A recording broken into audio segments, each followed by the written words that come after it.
Picture this: a blue planet protected by a thin layer of atmosphere that keeps temperature, air, and water in perfect balance to maintain life. In the cold depths of space, this planet is a virtual paradise, the only one known of its kind, and it is our planet, Earth. But something is wrong. The life-sustaining systems on this planet are breaking down. What happened? Us. Human civilization and our relentless consumption has brought this planet to the brink. But specifically, our destructive addiction to one single resource may push us over the edge.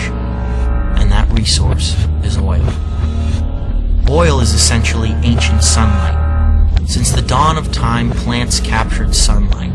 After billions of years of decomposing in the earth, this fossilized sunlight became a fuel: oil, coal, or gas. This ancient sunlight has become modern civilization's battery pack. The problem is, oil is a finite resource. We are running out of the very thing our society is dependent on in order to function. But worse, our burning of oil and other fossil fuels has dumped over 700 billion tons of carbon pollution into the atmosphere, as if it were a sewer.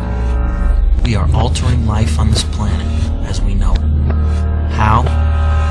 The accumulated pollution causes the atmosphere to trap more of the sun's heat. The Earth's surface temperature is actually going up. This is what is known as global warming. Warming, that almost sounds inviting. That in a world 20 years from now, we will all be living in a tropical paradise, where the extent of our problems will be pondering which SPF sunscreen to use. But don't be fooled.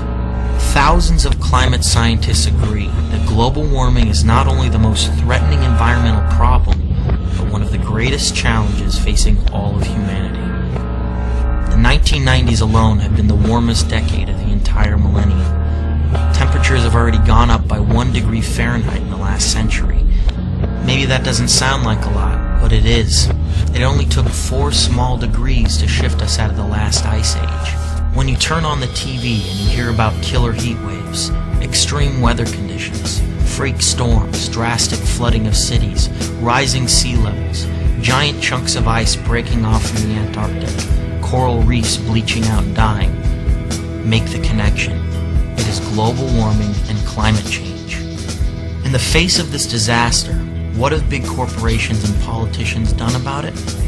Unfortunately, not enough. The fact is they've gained too much money and power off our addiction to oil.